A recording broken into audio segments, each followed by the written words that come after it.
Okay, wonderful people. Thank you so much for joining in. I'm really, really happy for having you again. On this studyable journey, it is always a good thing to learn from people who have already led the way. And today I'm really, really happy that we have another person who has gone through this thing personally. And he is here to share with us how he went around it. And when I heard about his story, that really fascinated me a lot because when I was growing up, I thought people who had a chance to travel abroad were people who had a very good GPA, first class students. Not any disrespect, but then I thought people who had first class, the 3.8 and 3.9 and the 4.0s were the only people who would get the opportunity to travel here into the States. But listening to his story, that really fascinated me because having a GPA of 2.58, I was like, hell no. How were you able to get admission? How did you do that? This must be a miracle before such a thing can happen. Because having a GPA of 2.58 is something that many people would describe as a low GPA, which would be very difficult for you to get admission. But that notwithstanding, this person was able to get admission, and not that alone, he could get a fully funded scholarship here in the States. So I'm really glad that today I have with me Mr. Aaron to help us understand how he went about it and how he was able to get his fully funded scholarship. So we are live now on YouTube. We are also live on TikTok. So if you join us on TikTok, we are live on YouTube. Then the same name you have here, the Fela GA that's the same name on YouTube. So along the line, I will introduce the link to this live session at the comment section so that when you want to come in and ask Mr. Aaron how he went about it, if you have any personal question for him on this study about journey, then try as much as you can and join in on YouTube. The same name is Fela GA on YouTube. So come on YouTube and join us. You can type your question at the comment section here on YouTube. You can do the same thing on TikTok also, and then I'll read them and Mr. Aaron can help you on that. So again, when the session is getting to the middle part, I will drop the link to this session at the comment section on YouTube so that you can click on join in and ask Mr. Aaron any question you want. So I'm really glad to bring Mr. Aaron on board. Let's bring Mr. Aaron. We are really happy today. Mr. Aaron. Yes, sir. Wow. Big man. Oh, yeah. I salute you, sir. Wow. 2.58, having a fully funded scholarship here in the States. First of all, do you consider that as a miracle? Yeah, I'm a spiritual person, so I would say it's a miracle. But then I also put in the work, right? Okay. People used to say that heaven helps those who help themselves. And if you want to be pushed, whoever climbs a good tree, you will get people to push you up, right? So that was what I did, and I think it helped. Yeah. So I would say it's a miracle because I'm a Christian and I'm a person as well. Yeah, thank you. Okay. We surely believe in this miracle as well. So first of all, who is Mr. Aaron? Who are you? Where do you come from? Which university you attend? Where are you now? We want to know a little about you. Who is Mr. Aaron? All right. So my name is Aaron Boateng. I did my basic education in Teshi, which is a town in Accra. And then I continued to do my high school at Aquinas Senior Secondary School. And then proceeded to University of Cape Coast in the year 2014, and then completed in 2018. I read Bachelor of Science, Mathematics with Business. And then, yeah, fast forward in the year 2023, I got married and then pursued my higher education currently you are married in the US. Yeah, I'm married. Wow. That's a big achievement. I always applaud people for because we are all young and we try as much as we can to always run away. But you being married, that's really impressive. Congratulations on that. Yeah. Thank you. And it's really helpful when you marry because it's my wife who actually edits my video. I know people don't know about that, but if you see my content creation, everything, I just shoot a video. My wife does everything. Wow. Our wife, thank you so much for being our wife, thank you so much for being a supportive wife, and we are really happy that you married this wonderful man, and we can't wait to see what chapter the Lord has for you in the coming future. Okay, so Mr. Aaron, I mean, we have been watching your content. You are doing an amazing work.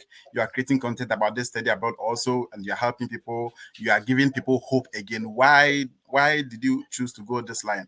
Why don't you? Because we know people come to the state and they create funny kind of videos and they get a lot of followers and people are chasing them. Why didn't you go that line? Why did you choose to create content about study abroad for people to study? Why?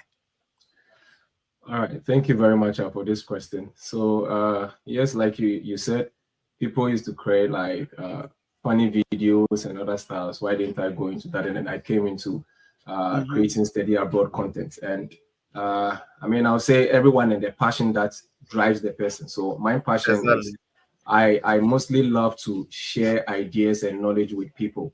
And Okay. I normally don't like to I don't like people who are behind me to kind of, and behind me in quotes, not as in way, but like people who are following the steps I've taken to go through the same mistakes that I did.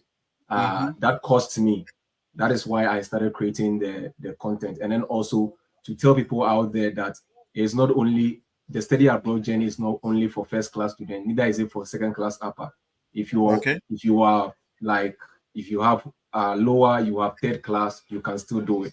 It's all about being strategic and then knowing what information you need to get at which point in time. And that is why we are creating this very content for you. And I know that is why you are also creating. And I know my good friend, the Freddie Fett and Kingsford Onyina, Ibagas TV, and the rest are all creating this thing so that we put the information out there to help our brothers who also want to toe the same line we have, journeyed on to also be here. Okay.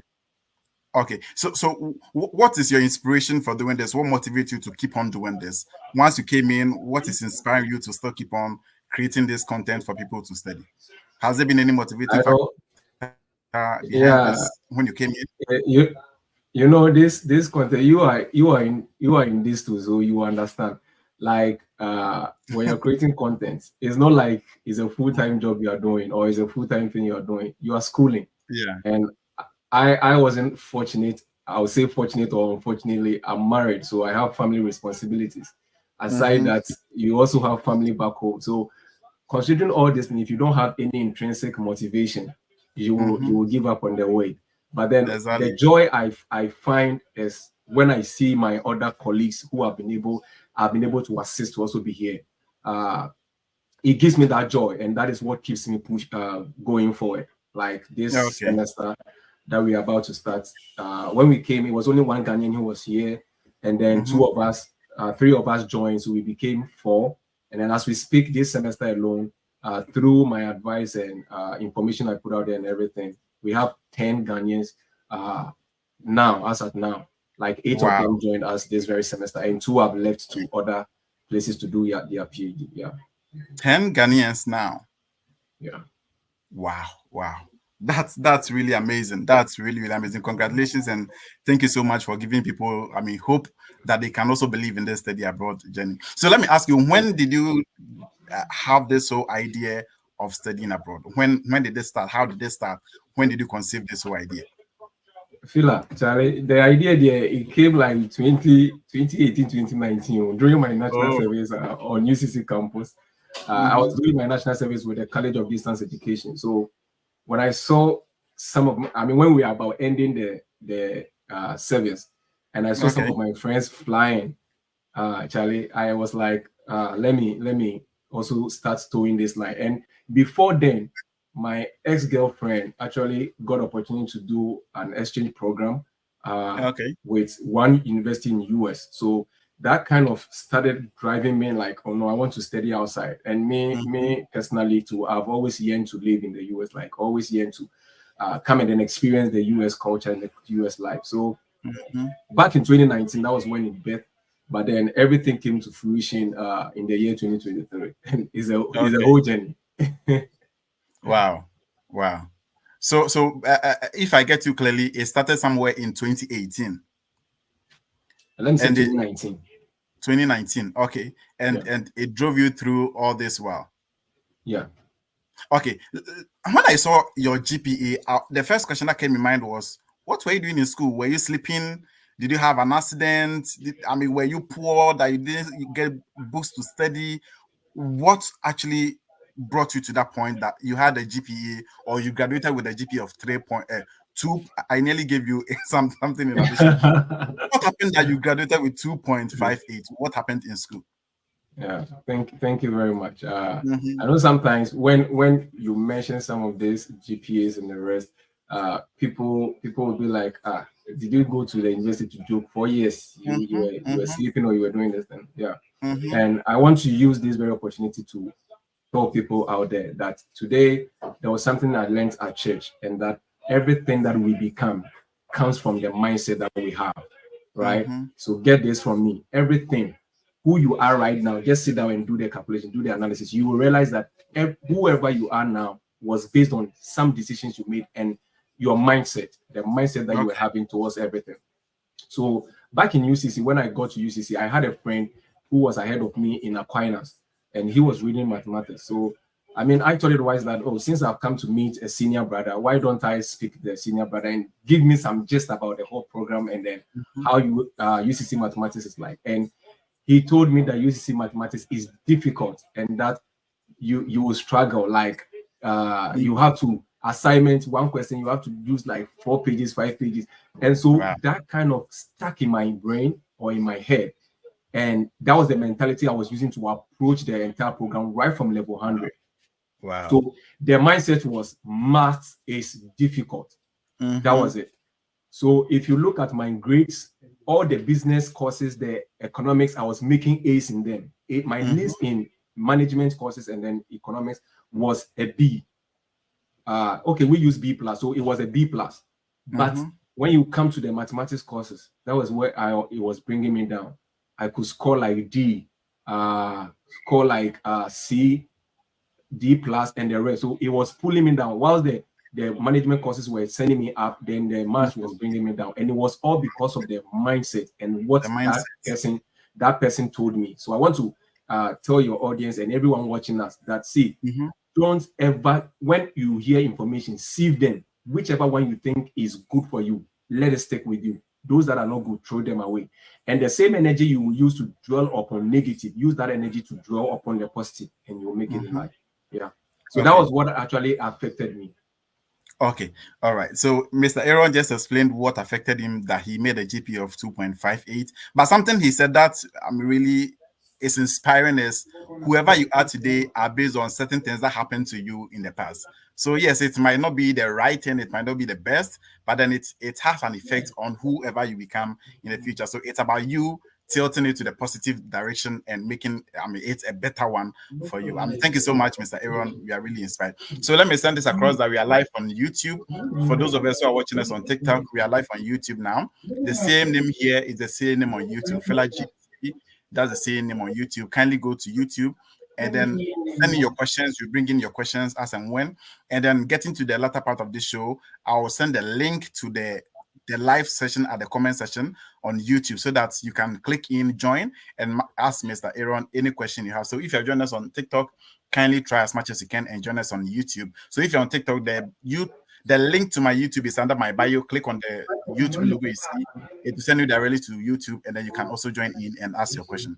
Put it at the comment section. I'll bring it on for you.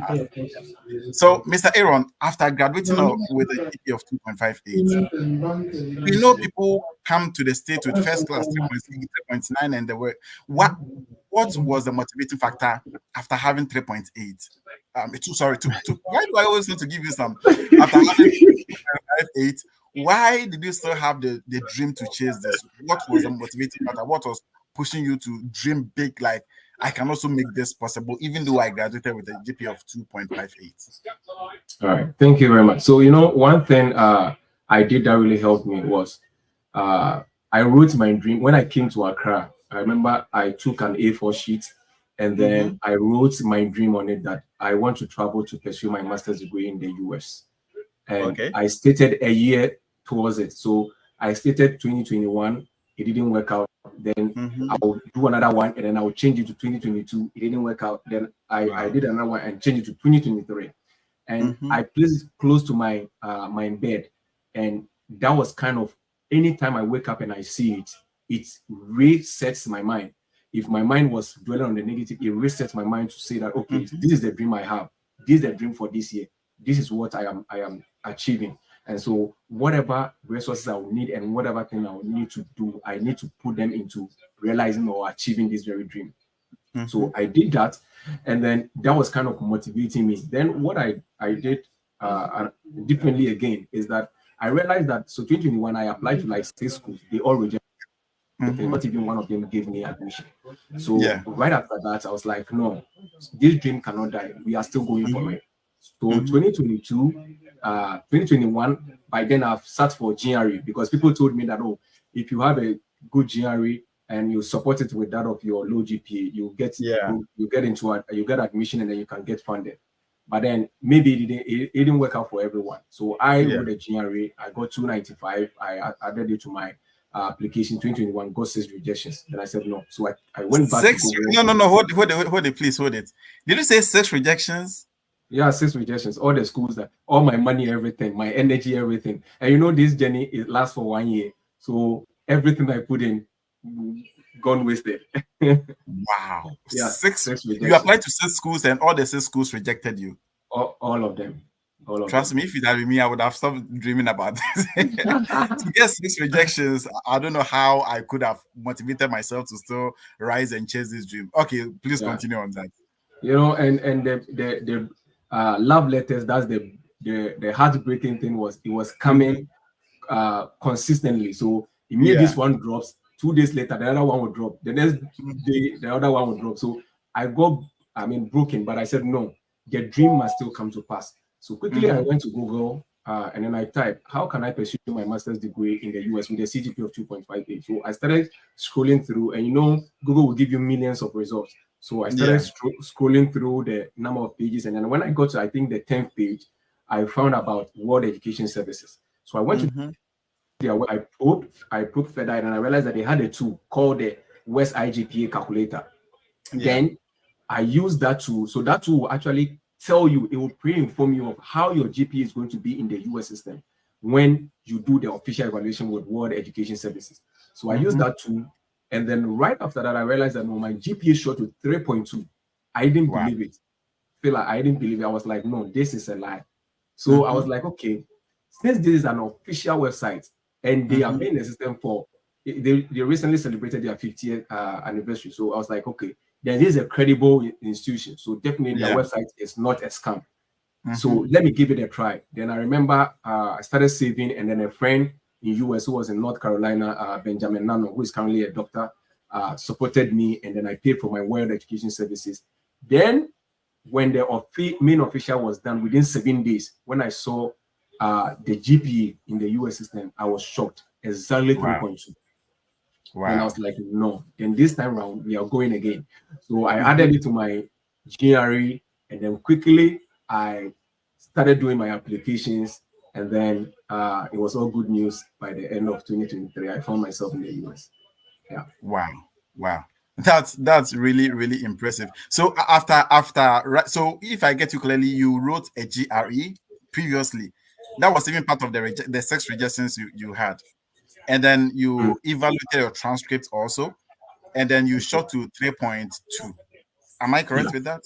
Yeah. Okay. Yeah. All right. So after doing this, how did you come about the application again? How many schools did you apply to? Which schools were you looking into now? What exactly were you doing this time around?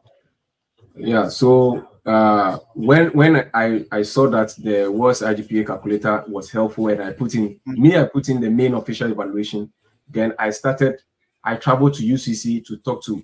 Okay, I think before I sent my transcript, I went to UCC to speak to some of my professors who could do recommendation letters for me. Then I used that avenue to request for my transcript. So that's why I created the YouTube page. Why? Because during my time, I shipped my transcripts. I didn't know that UCC had an affiliation with World Education Service, that they could send your transcript electronically. Yes. So I've done a video on that, how you go through that process. So right, that's when I sent my transcript. It took like a month for it to get to Canada, and then they evaluated it, and then quickly I got my results. by then I had already started shortlisting schools. So this time Yeah. around, I shot about 8 schools. I applied to about 8 schools, and I got into 7 of them and got rejected by one. That is Northern Arizona University. Mm-hmm. Yeah. Wow. So you applied to 7 schools this time around. Am I No, eight correct? schools. Oh, 8 schools, and you got one Yeah. rejection. Yeah. Okay. And then Okay. 7 admission. All right. So okay. Having gained 6 rejections earlier, and now you have 7 acceptance this time around. What was the magic? What extra did you do? Is it just the GPA or the evaluated GPA and your GRE, or you did something extra? What came in there? What was the factor that pushed you from 0 acceptance to now 7 acceptance? What was it? All right. So one thing I did was to shoot professors like cold emails, right? Mm-hmm. So I when I shortlisted the schools I want to apply to, I went to the department website, got the contact, the email address of that of the programs directors. Then I showed them a code email. Basically, I told them about myself, what I currently do, and then why I want to pursue my master's degree and their program aligning with my career aspirations. And so, if there are any information they could give to me, that would be very valuable and very helpful. So they were very responsive, and then we started. So some of them I scheduled a Zoom meeting with them, and then when I had a meeting with them, it was so nice. So I registered my name in their head, and most of these people are the ones that sit on the admission committee and the Yeah. panel, so they make the Yeah. decisions. So Mm-hmm. yeah, it really helped me to be able to get the admission and then to get some level of funding. And then the next thing that I would say did the magic for me was my evaluated transcript, right? For me, Yeah. in the sense that because I've evaluated my transcript, I started targeting schools that require words or like transcript evaluation.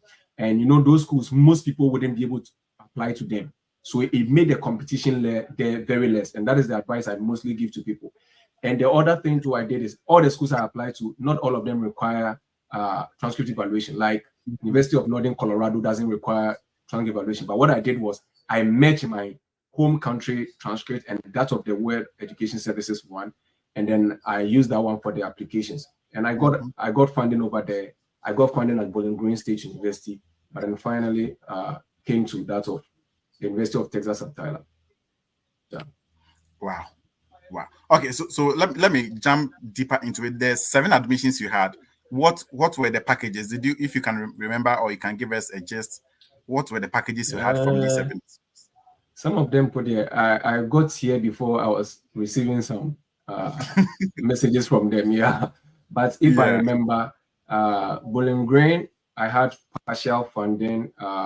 In a way, it was, let's say, full because they gave you some tuition remission scholarships as well. Mm-hmm. So I'll be working for like 10 hours, and so I have an extra Okay. 10 hours to get some campus job and other stuff to earn extra income. All right. Yeah. So that is for Bowling Green. The University of Northern Colorado too. I got like 80% scholarship, Wow. uh, and then assistantship also. And then my current university to my I was going to pay institution and I was given a full funding for like graduate teaching assistant. Right. Wow. So these are the ones I remember. Ball State also gave me admission for statistics, but then I didn't get funding from them. Okay. Okay. Let me pull this question quickly and then we go through. Louis says, how long does it take to receive West evaluation results? You have done it before, so how long did it take you to get the results? So mine actually took like 7 days because during my time it wasn't like, I mean, I know people use it, but it wasn't well announced like that Mm-hmm. until when my video went out and people realized that, oh no, so it means that if I had a low GPA, it can shut up because I've not seen people doing mad videos on that. So Mm-hmm. as at now, most of the people who have gone through me to do their evaluation, some take like 1 month. So less. And recently, I read on their website that they have updated their timelines and the timelines Mm-hmm. for course by course evaluation, which is the ICAP, which is the one most of the schools require. Yeah. It takes like a month after your university has submitted the transcript for you. It takes like a month. Wow. Okay. All right. It takes like a month. Let's add this one too. Um, Millie says that please, if you have college and university transcripts, do you evaluate or one? So you have a college. What do you mean by college? I mean, in Ghana, we normally Maybe don't talk HND. about colleges. So I'm thinking it's HND or a diploma, and then you have a degree top up also. So yeah, which one do Yeah. you evaluate? So if you have an HND and you have a top-up degree, what you can do is merge the two transcripts, and then you can go to my channel and watch the Where's IGPA calculator tool, and then do it. It will show you how your GPA is going to be, and then on the transcript, the main transcript. So I'm talking based on current, information. There was one guy who also did 2 years diploma in UPSA and then did a 2-year top-up. So Mm-hmm, you allow your school to send your both transcript to them. They are going to evaluate. You are not going to pay differently. It will be just mm-hmm. one. Though they are evaluating 2 or 3 transcripts for you, it's still going to be one. Okay. Then on the transcript, the main official transcript that will come, you will see that the first 2 years they will write equivalent to associate degree in the US. Then Mm-hmm. when they add the other 2 years, they will now write bachelor's degree. So it will now be equivalent to a bachelor's degree and can use it to apply for a master's or a PhD directly. Okay, I think many people do have issues with that particular evaluation of transcripts. I will let you speak more about that, but let me do this quick announcement. So, if you're watching us from TikTok, I can see many people are already on TikTok. We are live on YouTube now, so if you're on TikTok, kindly join in on YouTube. Come and ask your question here. Getting to the latter part of this session, I'll drop the link to this live at the comment section so that you can equally join in on video and ask Mr. Aaron any question you have. So when you come in, kindly like the page, kindly follow or kindly subscribe to the channel and make sure you are part of this family. Millie has a follow-up question. So that means that if one costs 3,000 cedis, you pay 60 or okay. So she's thinking about you evaluating the two. If one costs 3,000, then meaning the two will cost 6,000. Is that so? No. So this is it. When you sign up, that's what I'm saying. I'm sure maybe before we end the session, you will show them my page so that they will see. Mm-hmm. So I have a video on that. When you sign up, Wes is going to give you a reference number. Mm-hmm. All you need to, if you have even 7 transcripts, if there's 7 transcripts you have, they are going to evaluate all at one price. It's not going to be doubled. It's not going to be multiplied by 7 times. So all you have to do is when you sign up, they are going to ask you the number of transcript you have. You are going to put all those information in your portal. Then they will give you a reference number after you make payment. You now take the reference number and give it to the various institutions that gave you the transcript. So if like school A gave you the diploma, school B gave you the top up, another school A gave you another diploma, all you have to do is get all those get a reference number to them, and then they will send the transcript to your BES. Do you understand me? Mm-hmm. Just the only thing is you need the reference number, because the reference number have to be on that of all your file, so that they will now associate it to you. So all the transcripts will be evaluated at just one cost. Okay, so let me summarize what you're saying is when you register with WES, they will give you a reference number. So you have to give that reference number to the universities you attended, or if you did your diploma in University of Ghana and you did your top up in UPSA, you have to give this same reference number to all the schools. And then when they send it, WES will see it as a document from a particular person, and they will be able to evaluate everything all together. Exactly. Okay, all right. Okay. So let me come back to the evaluation you did. You said you did an evaluation and then you also wrote a GRE test. Writing the GRE test, getting your transcript evaluated, writing a good SOP, getting a letter of recommendations, and contacting program coordinators or supervisors. Which one do you prioritize? Because I've heard people talking about a whole lot. People think one is better than the other. People want to use one route and not the other route. Which one do you go for? Which one do you prioritize? With this one, I would say that each of them play a major role, right? Mm-hmm. Because everything you are looking at, you don't know which scheme they are going to use to rate you, but then the admission selection is done holistically. So you don't want to fall short at a point. You want to make sure that in terms of like you are all around. And then one thing that also helps is these white people, when they see you have extracurricular like activity or other stuff on your resume, it really plays a major role. If you are not someone who was just academic, and you were volunteering, giving back to the community, and you were serving as the president for NUS or the president for this and that, let everything appear on your resume, and it's really going to help you. So I can't say which one I will prioritize most. I would say that just prioritize and make sure that you play a role in each of them, because it's going to go a long way to help you. Okay. Thank you on that. So guys, you can send in your questions at the comment section. I'll be dropping the link to the live session soon so that you can also join in. So let me come back to the contacting of professors and supervisors. Did you go with that route, or you didn't do any of that? You just applied, and I mean, because you had those the GRE and then the evaluated transcript, they just gave you the assistantship. Did you contact anyone? Did you have to go through that route also? How did you go about yours? Yeah, so code emailing, I did that. I contacted programs directors, and my current school, I contacted my program director. And I remember when I was going to have my first meeting with him via Zoom. I was actually driving. I went to pick up some students from school. Like it was a cousin whose case I was picking, and then when I was going home, the meeting was up. So when I joined in, I remember I told him, I was like, oh, can I get home so that we have it? He said, no, don't worry. Feel free, let us have it. So I was driving whilst I was having the meeting with him. And wow. I mean, that kind of built the rapport. So he was getting back to me. I was communicating back and forth with him. And then even when my admission came, I told him, oh, my admission has come. And it was like, oh, that is fantastic. So we don't we don't admit you if we are not going to give you funding. So consider yourself going to be funded. So that kind of gave me the joy.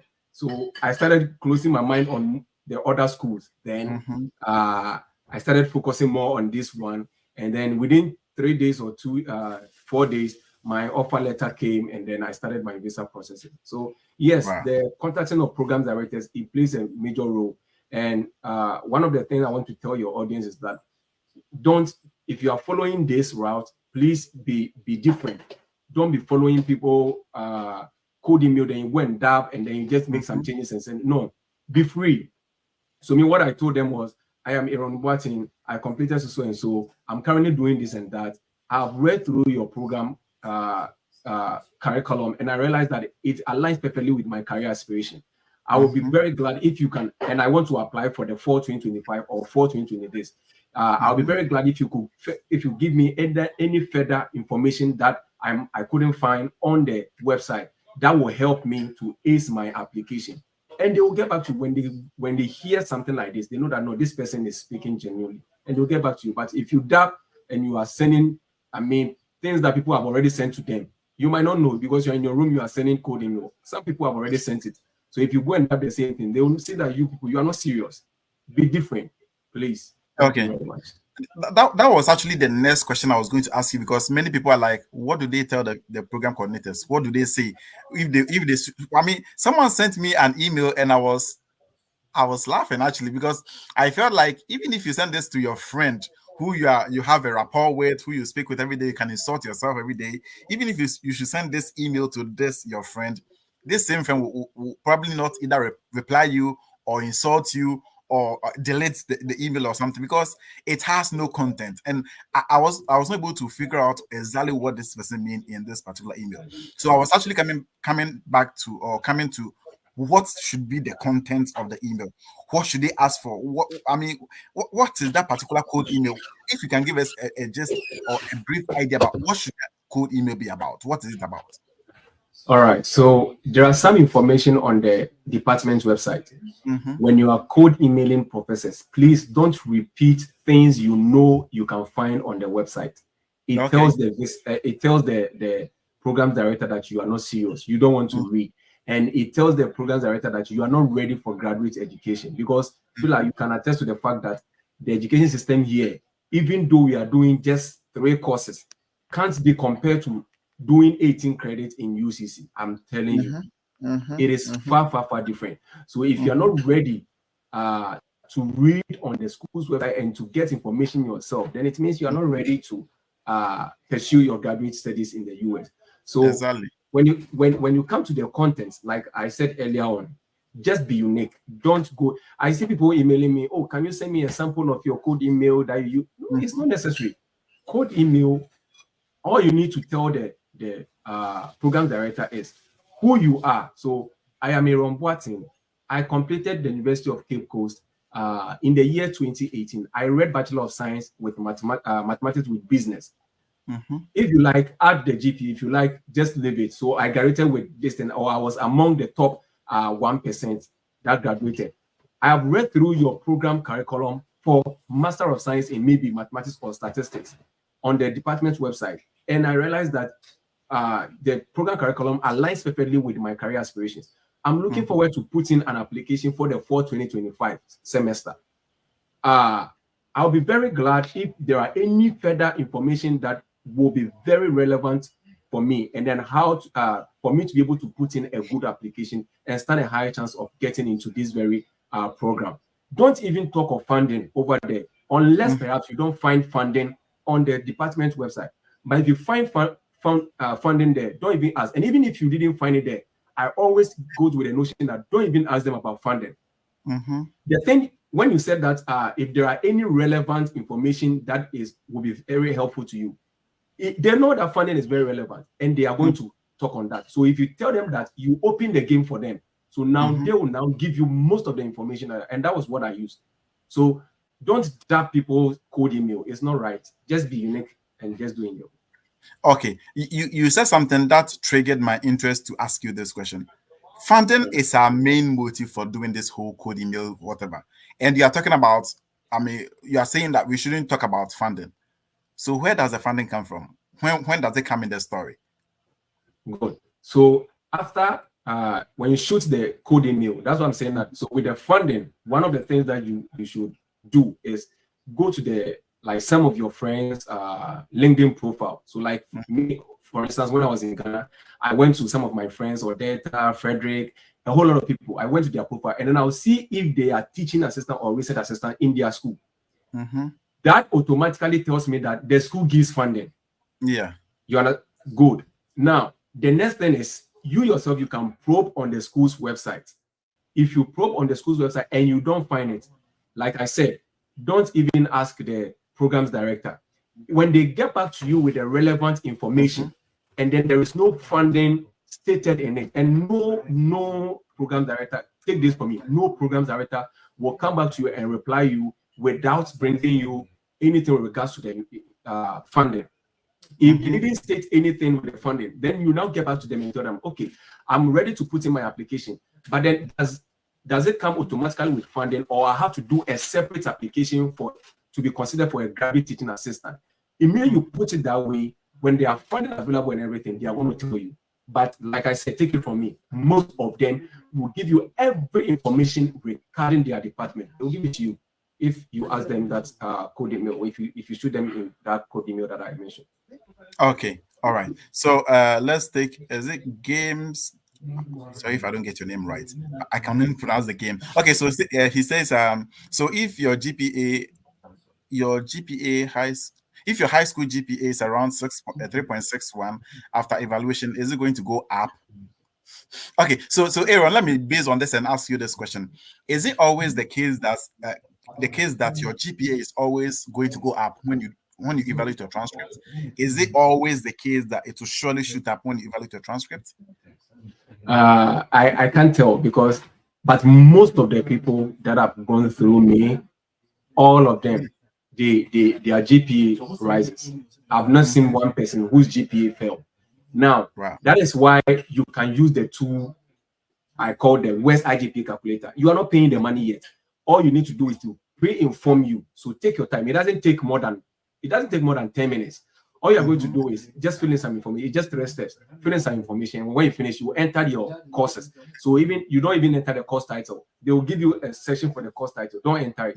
Just enter the credit, then the grade. Credit, grade, credit, grade. And I've explained everything in my video on my channel. Watch it and then go through it. If you go through it, it will tell you whether your GPA is going to increase or it's not going to increase. Now, one of the things too that you have to take note of is when evaluation comes, they have something we call lower level courses and then upper level courses. If you scored most of the upper level falls within the level 300, level 400, and your lower level is level 100 and level 200.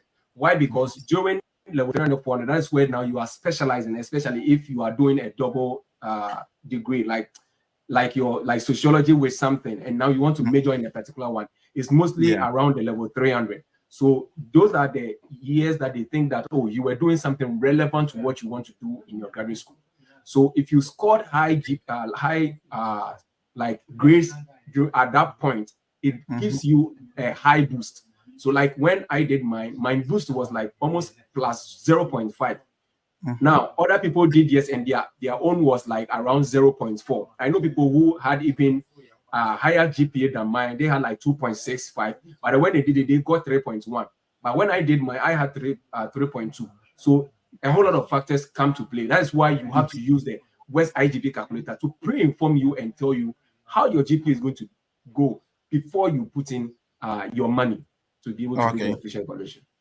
Okay, let me bring Luis again. Luis says, what happens if your university, you apply, request for your official transcript? Would you send the worst evaluated one, or you will send the official one from your school? So you're applying to a school, the school is asking for your official transcript, but you have already evaluated a transcript. So which one do you send to the school? Is it the new, the evaluated one, or the original one from the school? Which one do you send? Okay, good. So when you evaluate your transcript, the course by course evaluation with WES, there is they keep a copy of your official one that your school will send them. So when the school is requesting for official transcripts, you just order West to send them, and when they send it, it's going to go. You are going to have that of your main university, and exactly. So it's going to go into the original one and the evaluated one. Everything will be sent to them. So in that case, you don't need to send another one from even your institution. Okay, so Luis, let me re-echo it again. So what Aaron is saying is, when you evaluate your transcript, the evaluation company also takes the original transcript from your school. So they have that one on file, and then they have the evaluated one too on file. So if West is sending your transcript, they attach the original and then the evaluated one. So when they send it, it goes as the double. I mean, you have the original already, which is the original transcript from your school, and then the evaluated one. So when West sends it, they send the two together. They don't only send the evaluated for you to go looking for, your school to send in the original again. So West has your original and then the evaluated one. Okay, so let me bring and Phila, before that is for only course by course evaluation. So they have ICAP, they have the ICAP, and they have the basic one. If you do the basic one, it doesn't go with your official one. So they don't store your official one in their system. But if you do the course by course, there is a charge they take from that one to store your official one. Yeah. Okay. All right. So I think that is very, very noted. So before I read Millie's message, I've sent the link to the live stream at the TikTok session. Sorry, at the comment section. So if you want to join in, just click on the link and then kindly make sure your background is clear because this is live video.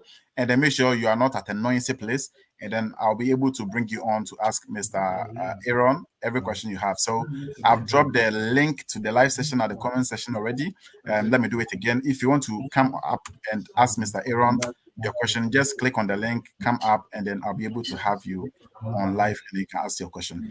As a please, my college GPA is 3.47. That's nice. Congratulations. Please, do I still have to evaluate? Her GPA is 3.47. Does she still need to evaluate the transcript?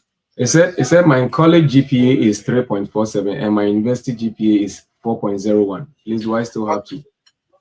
So 4.01, it means that over 5. And then the 3.47. Yeah. You don't need to do any transcript evaluation. Just be strategic in your school selections. That is the most important thing.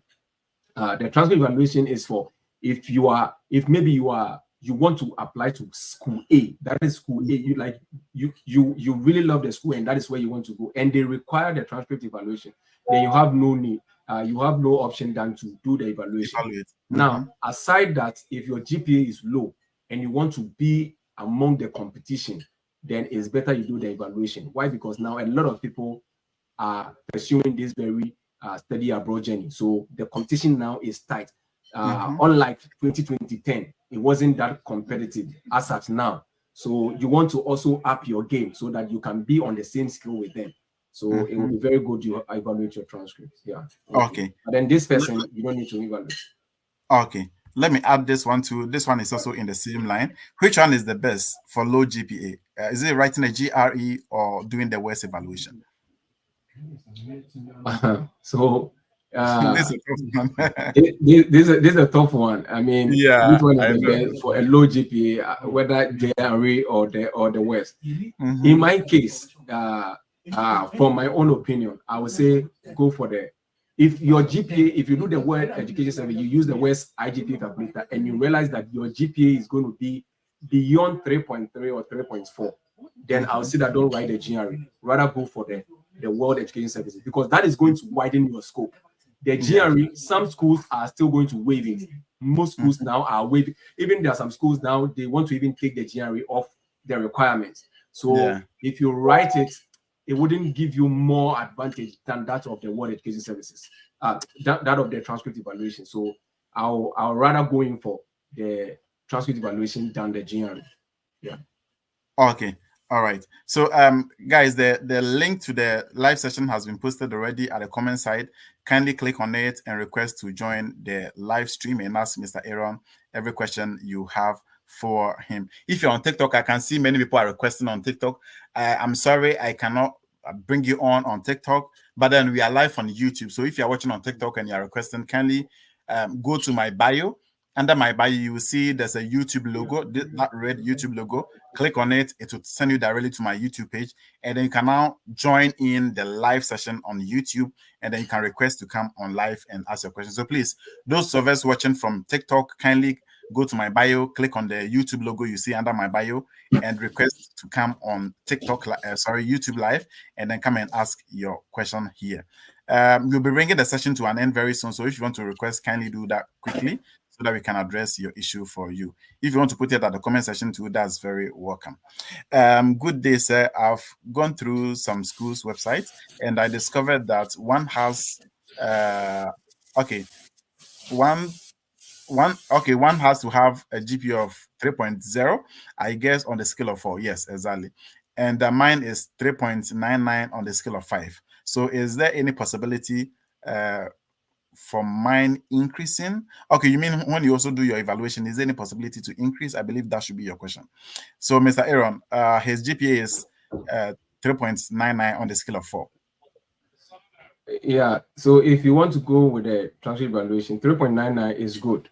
But if you want to go with the transcript evaluation, like I said, the tool is there. It's free. No one is charging you for the WES IGPA calculator. Go and use it. Instead of coming to ask me whether it's going to increase, I want you to see it yourself, because I don't have access to your transcript. So I can't tell you whether it's going to increase or it's not going to increase. But like I said, the WES IGPA calculator is free. So go and then use that one, and then it will tell you how your GPA is going to be when it's evaluated into the US system. Okay. You get to see how it will be when it's evaluated into the US system. Some people are requesting, let me bring on Alexander. Alex, is it Alex?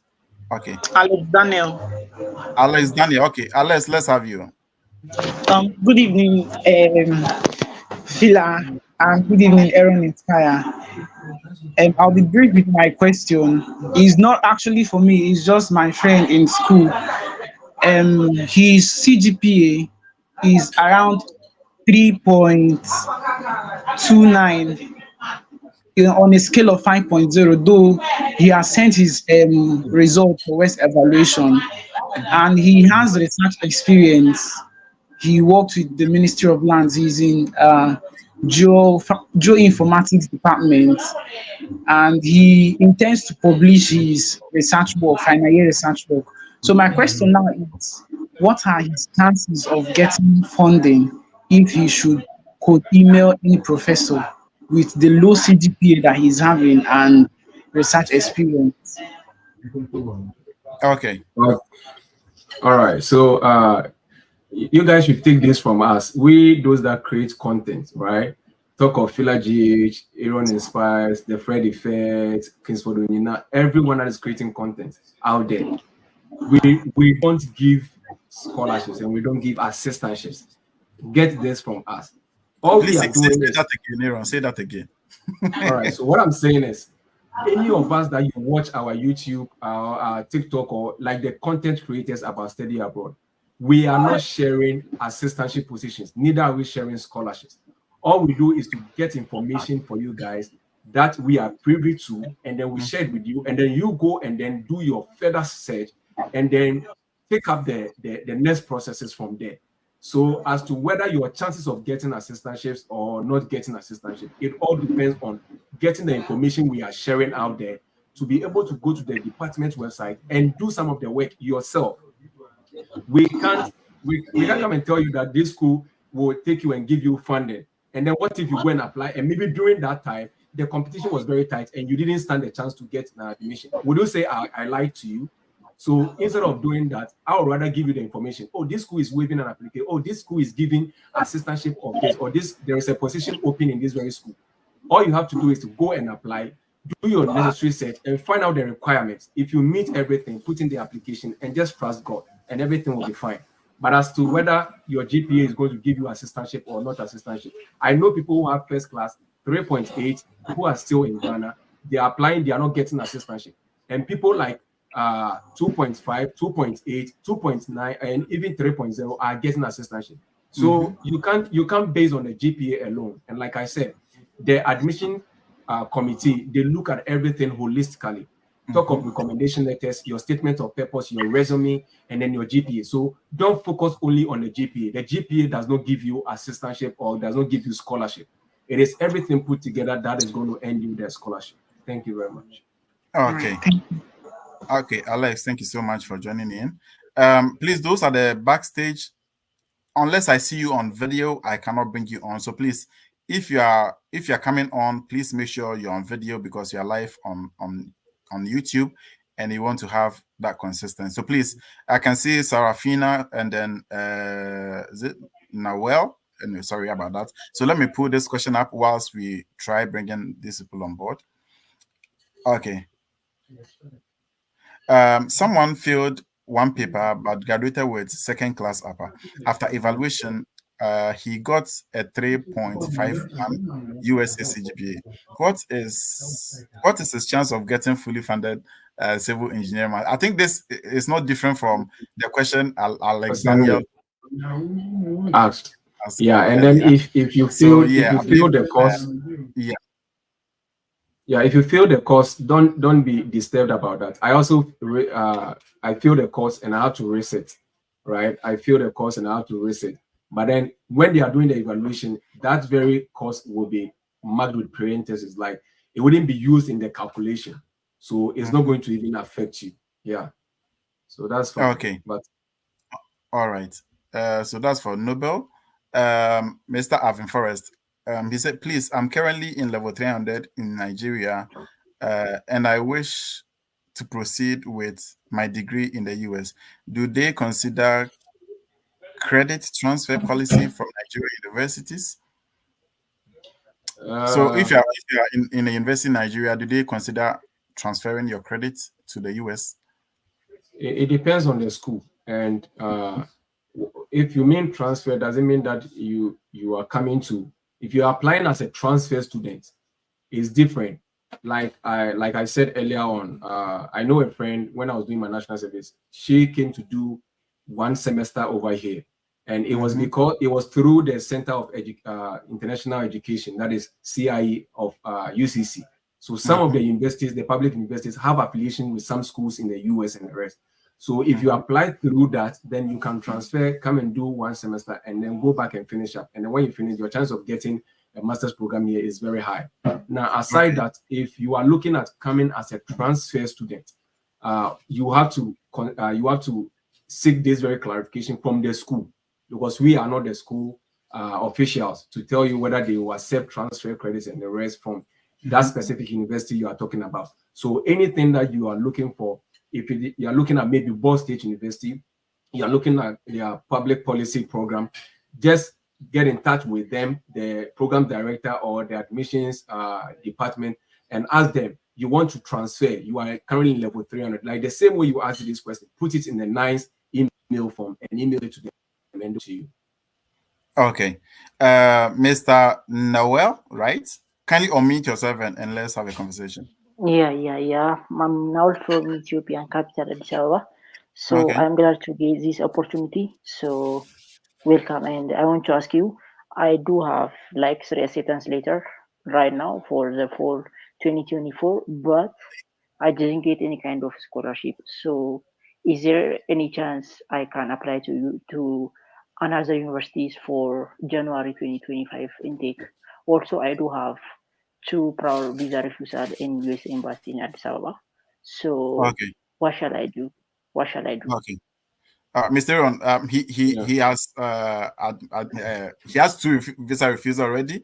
He has admission, but then he has no scholarship. So Yeah. how should you go about it? All right. So the best advice I'll give you as a friend is that now you already have the admission, the one that you've already gotten, defer it to fall 2025. Don't defer it to the spring. Why? Because most of the schools, I mean, in US, the academic calendar starts on the fall, and then that is when they recruit a lot of research and teaching assistants. Now, during the spring, sometimes during the spring, some people graduate, and so there will be some spots, but those ones are rare. You normally don't find most of them. So defer it to fall 2025, and during this time that people are putting in application, you already have admission. If you still want to apply to other schools, that is perfect. Now, if you don't want to apply during this period, use that time to be engaging, to connect yourself to other departments. And take this from me. If you are admitted into a department like Department of Mathematics, it doesn't mean that it is only the Department of Mathematics that can fund you. Maybe you have some skills in analyzing data, and there is a job opening at the Department of Business or the School of Business. Go to their department website and apply for assistantship over there. I know a friend who was pursuing statistics at Ball State University and was doing his assistantship at the School of Business.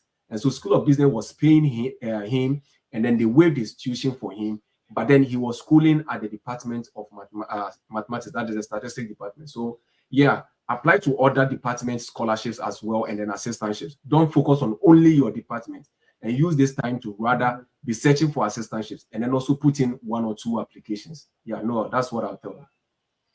Okay. Aaron. So my last question is, I am applying for Clemson University, so they even waive application fee for me. So the only thing I didn't was language proficiency. So I am currently talking with one of I don't know, I just forget. So he told me that he was going to give me some kind of teaching assistantship for the January intake. So shall I continue or shall I postpone to 2025 for what shall what, No, that's good. That's good. If you have already contacted the program director and he has assured you that there will be opening in the spring as for the January intake, then that is perfect. So go with that. And don't defer to the fall. Defer to the spring rather, right? And that is good. You said Clemson University, and that's a good school. So just make sure that if he has given the assurance, you didn't tell me this. That's why I was saying that defer to the fall. But if the program director has given assurance that there will be opening, because they know the people who are in the program and know those who are going to graduate in the spring.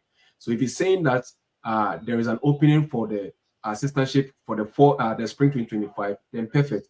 Defer it to the spring, and then make sure you are in constant communication with him, so that you will keep that kind of vibe over there. Okay. Yeah. Thank you very much. okay, thank you. Okay. Noel, thank you so much. Someone is asking a question on TikTok, and I wish this person could join in. Is that feel like I have a Zoom meeting with my professor tomorrow to explain my research interests. Okay, for my master's program. One day, I wish you could join in on YouTube, and we can have you. But because I can't bring you here on TikTok because we are live on YouTube right now. So go to my bio. Under my bio, you see the YouTube link. Click on it. We can sacrifice maybe the next 2 to 3 minutes to talk about 1 or 2 issues. So kindly do that, and then we should have you. Yeah. All right. So this question quickly. What if you lack certain foundational courses for a program, but you have an interest of reading that particular program, does it affect your admission and funding? So you want to read mathematics, but you don't really have all the needed fundamental courses from mathematics. Will you be accepted and will you be considered for funding? Yeah, so the thing is, yes, with US schools, they make it so open that even if you read mathematics and now you want to go into communication, you can divert totally and go and read communication. But the thing is, when it comes to funding, uh, whoever asked that question, Catherine, just reason with me. If you are the admissions, let me say the graduate coordinator, and then two people apply to that very program. One is having a bachelor's degree in communication, one is having in mathematics, and they all want to come and read masters in communication, and you are given assistantship position. It's only one that is left. Who will you give it to? You will definitely give it to the one who is having the bachelor's in communication. Why? Because that person have a foundational knowledge, and so the assistantship sometimes comes with teaching and then administrative work. So you have a pre information about whatever you are going to do. Unlike the mathematics student who doesn't have the foundational courses. So in terms of admission, you will get it, but then sometimes the funding might be difficult. So with someone like that, what you have to do is when you apply for the admission, start looking for funding in a different department. So start looking for funding in the mathematics department and tell them some of the skills you have and some of the things you can bring on board, and then they can employ you, give you the assistantship, but then you'll be reading your master's in communication. That is how it works. Okay. Let me try and show the screen so that people can see Aaron, his page, and then go and follow. So so this is the page. This is Aaron's page. So kindly go, and Aaron has got a lot of content here for you. So just go and follow him and go and watch some of this content, especially what he spoke about is how you can do the calculation. So that is one particular thing you barely need to go and watch. And that notwithstanding, Aaron has got other amazing content. So the name is Aaron Inspires. Aaron, apart from YouTube, what other platforms are you on? I'm on TikTok, the same Aaron Inspires. On Facebook, Aaron Inspires TV, and then on Instagram to Aaron Inspires. So these are the only social media handles that I'm currently on. Okay, let me put this last question and then we can wrap it up since we don't have any other person requesting. Can one get fully funded scholarship without contacting a professor?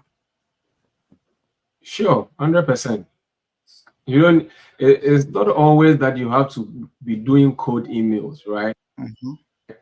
Sometimes it's just about referring. Maybe you had a friend over there who completed that program, and maybe when he was about to leave, it was like, okay, let me link you up. Like, okay, for instance, let me even use this. So when I was about last semester, my program director told me that when I came, we were just 3 in class, 2 Americans and myself. So he just met me and was like, oh, if you have people who want to read the pure mathematics, then you can let them apply.